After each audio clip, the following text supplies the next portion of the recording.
Hey guys, welcome back to another Pokemon Masters video. So we finally got the stats and moves and all that stuff out for the new Pokemon that are actually added into the game, which are Giovanni, Mewtwo, XMas Rosa, and Delibird, Siebold and XMas Siebold. I don't even know. I still don't know how to pronounce his name. I probably have to look that up.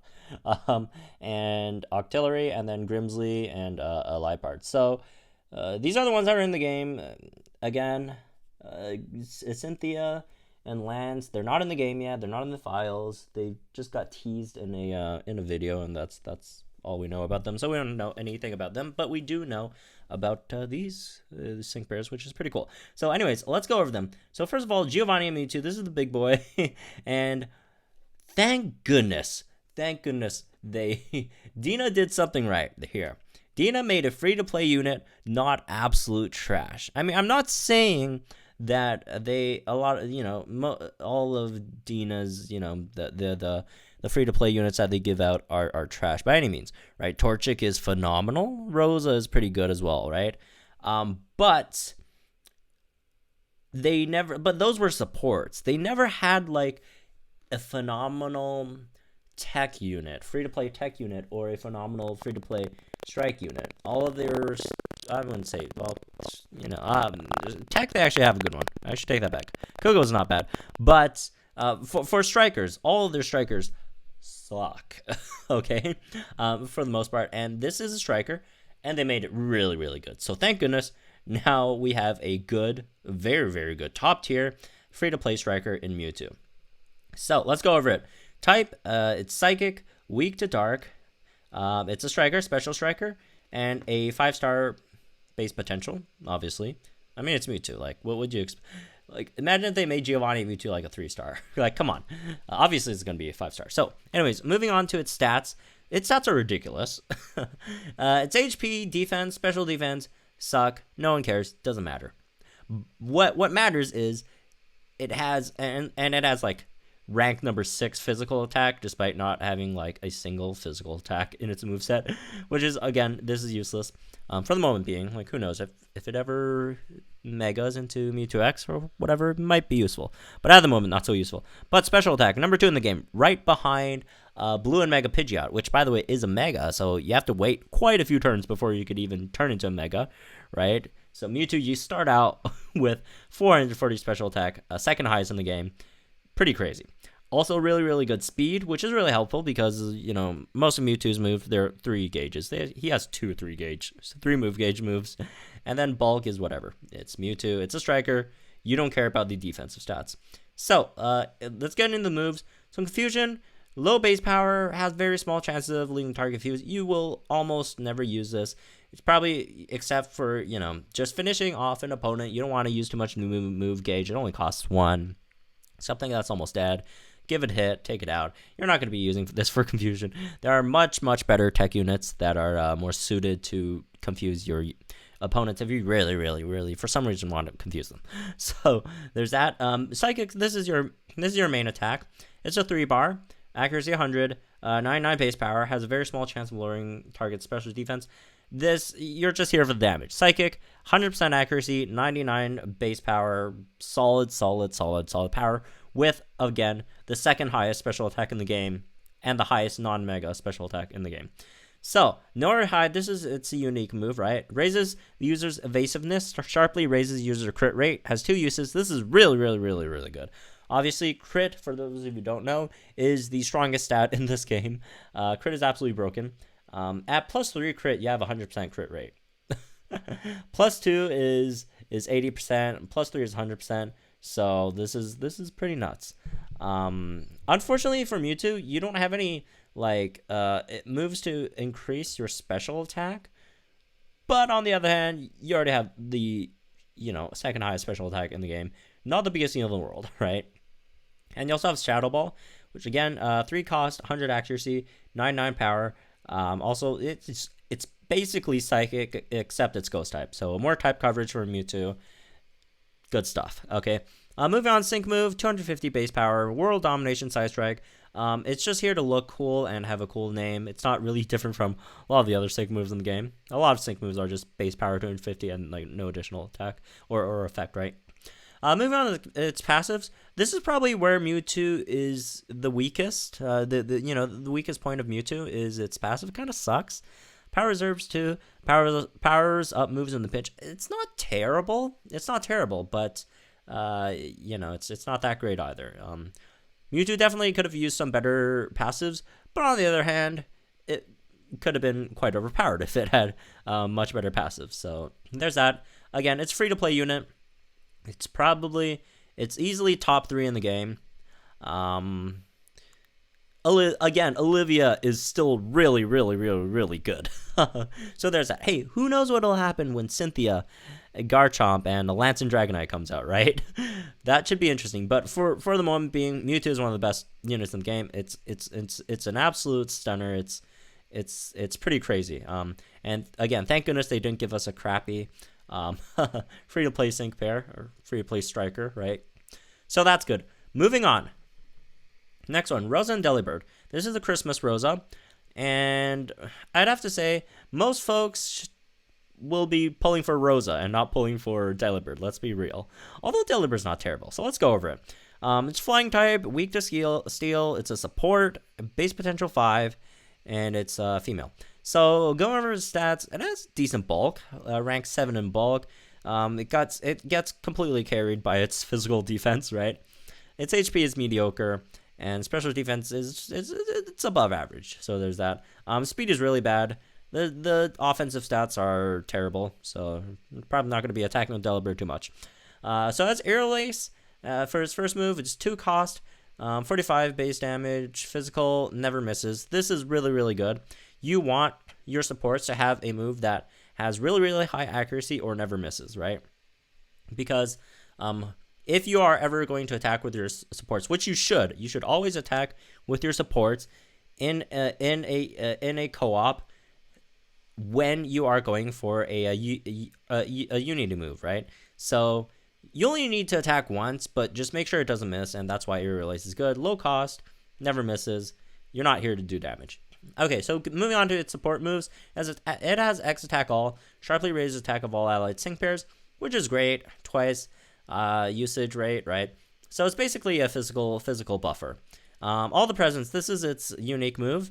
So makes move, gauges accelerate on the allied field of play, raises speed of all allied sync pairs, sharply raises the attack, defense, special attack, special defense, evasive, or accuracy of all allied sync pairs at random. Remember, the last part is random, so you're not guaranteed to get an actual good stat. You could get like something terrible like special attack. And I'm saying, like, special attack is not terrible, but if you're running Delibird, you're very, very likely running it on a physical attack team, right? Since it has X attack all, right? That's your main buffing move. So, if you're running a physical attack team and then you get, like, special attack twice, that kind of sucks. But it's, even if you do get special attack twice on a physical team, it's not the end of the world because you still get that move gauge, acceleration, and the speed, right? So both move gauge, acceleration, I would assume these are calculated separately. So that would make your move gauge recover really, really fast. So especially it'll be really, really good if you're running teams with moves that are which are most strikers 3 bars, right? That are really cost heavy. Although we also saw in the trailer that Dragonite has Hyper Beam, which is a 4 cost, which is fun as well. But anyways, Drill Peck, 100 base power, 100 accuracy, 3 cost. No, this doesn't matter. Again, you're not going to be doing damage with Delibird, so that doesn't matter. Moving on, sync pair, lots of damage, no additional effect, physical, flying. Again, you won't be using that. Wide Awake prevents this Pokemon from pulling sleep, which is nice. Snow Shelter plus Healing Hail, these are used in conjuncture, right? Protects the Pokemon from taking damage from a hailstorm and then restores the Pokemon's HP whenever it takes an action during a hailstorm, which is okay. But again, it's not that great because you don't have too much hail users in the game, right? Nor are they really too good.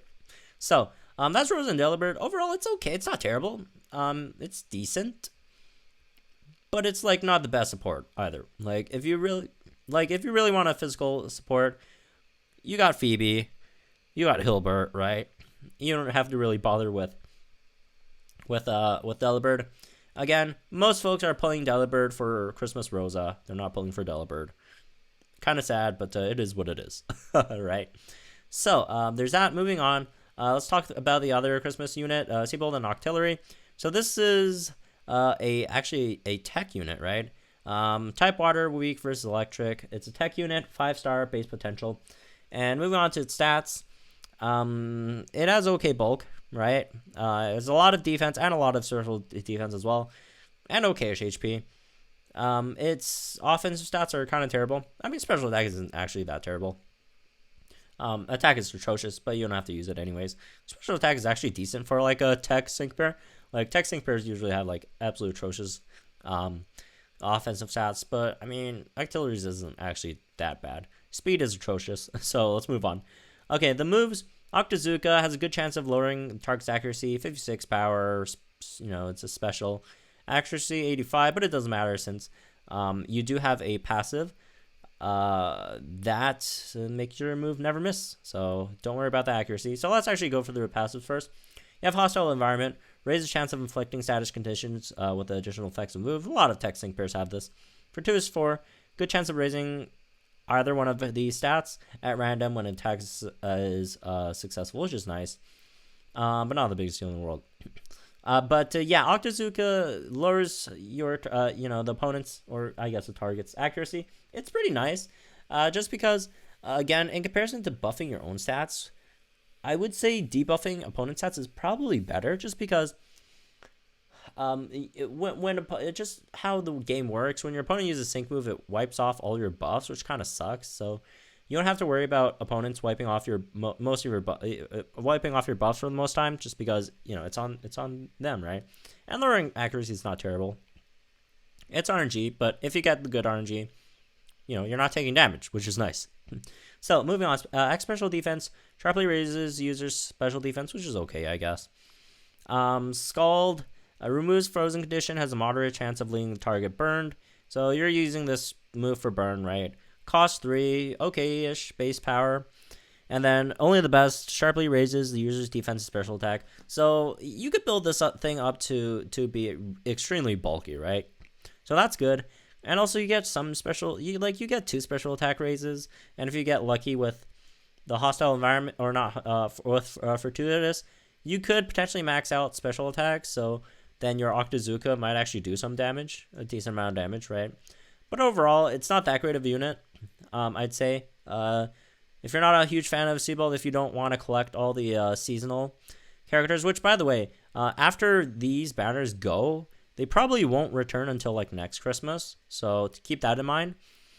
But, again, it's not really that great. Again, save your gems for Cynthia. Save your gems for Lance. Save your gems for those people, right? So, moving on. Last one. Grimsly and Liepard, which is actually coming out tonight. I'll do a summoning video on this one, just because, it's YouTube. You guys like watching it for some reason. So I'll spend some gems. I'm not going to spend too much. Again, we're saving. I'm saving for XMas Rosa, and obviously, Cynthia. Again, Garchomp. Lance too. Lance is cool as well, but Cynthia. But anyways, let's go through Grimsly and Liepard. Type, Dark, Weak versus Bug. Roll Tech, base potential 5. So this is our first summonable 5-star tech unit, which is interesting. Also kind of disappointing, which we'll go into in a bit. So let's go over stats. The bulk is okay-ish. It has pretty average defenses and pretty average HP. But in terms of the bulk, it ranks 21, which is not bad, I guess. The offensive stats, attack is not terrible. Special attack is just garbage. And it has a lot of speed, which is nice, right? Honestly, for supports and tech units, it's really nice when they have the speed, so your main unit doesn't have to worry too much about carrying that load, right? So anyways, moving on. So moves, Night Slash, critical hits land more easily. 40 base power. This is whatever. Snatch, this one's interesting. Returns the target's raised stats to normal and raises the user's stats by that amount. This is actually really, really good. But it's also really, really weird because you're trying to use this in conjuncture with your sync move, which the power of this move is increased if none of the opponent's stats are raised. And you kind of have to use this right before you use your sync move, so you wipe out your opponent's stats if they have any, buff stats, right? And that would mean you might not get to use this too early, right? So for most of the fight, you will be just having crap stats, I guess, right? So again, like even if you do manage to like steal like a good special attack buff or physical attack buff, crit buffs or whatever, you're still not going to deal too much damage just because, again, your base stats are just so bad. So there's that as well. But if you do get to steal something like a +6 special attack or attack, then like a +3 crit, that's amazing. But anyways, again, this really depends on your opponent. Some opponents don't even have stat boosting moves, so like this is super situational. Okay, moving on. All or Nothing sharply raises user crit rate, drastically raises user's evasiveness, drastically lowers the user's defense. This is a phenomenal move if it was on any other sync pair. Reason being, crit rate, great. Raises evasiveness, great. Problem, it's on Liepard. Like, you're not going to be doing too much damage. Come on. Even if you get 100% crit, you won't be doing too much damage. Raising evasives obviously is great, especially with its decent bulk. It will get targeted a lot in single player, right? But it drastically lowers your defense. Like, you're here to, like, the bulk is it's a decently important part of your game, and then you just decrease your defense. Like, why? Like, this whole sync pairs kit just does not fit together well. Like, it has some really great individual skills, like snatch plus its sync move, right? These are all good. Dark Pulse is a really good move, right? All or Nothing is nice, but they just don't really, work together that well, especially with considering its stats, right? So moving on, Dark Pulse, 95% base, accuracy 100, 3 cost, small chance of flinching the enemy. So again, great move, but you're also not going to be doing too much damage. Although, again, if you do steal like a +6 offensive stats, max out your crit, you might do more damage than most tech units, right? But then again, tech units, you're not really here to do too much damage. But who knows? I'll judge it once it actually comes out, when I actually get it, right? But at the moment, it doesn't really seem too promising. Passive skill prevents it from getting paralyzed, so it's whatever. This is a skip. This banner is a skip. Don't summon on it, unless your favorite character again is Grimsly, or you just like Liepard, then go for it. Or like if you just really honestly don't have any dark type units at all, because again, to get Mewtwo you have to beat his event, and that obviously requires dark types. And well, Liepard's a dark type. If you don't have like Karen or something, you could roll with this, I guess. So there's that. But anyways, that's gonna be it for this one. All the sync pairs again. Giovanni and Mewtwo is absolutely crazy. XMas Rosa is not bad. Siebold and Grimsly are 2 tech units. Take the arrow to the knee again, representing the tech units in their honorary tradition of sucking. But who knows? We're getting Battleville in the future. We're getting more content that hopefully would involve more tech units. So hopefully they'll be better in the future with how the content of the game evolves. But at the moment, they're skips. So anyways, let me know what you guys think in the comments down below. Like and enjoy this video, subscribe to your channel for some more Pokemon Masters content. And good luck with your polls if you're polling for Grimsly tonight, I guess. Again, I'll have a video up shortly after the banner drops, hopefully. And I'll see you guys there then.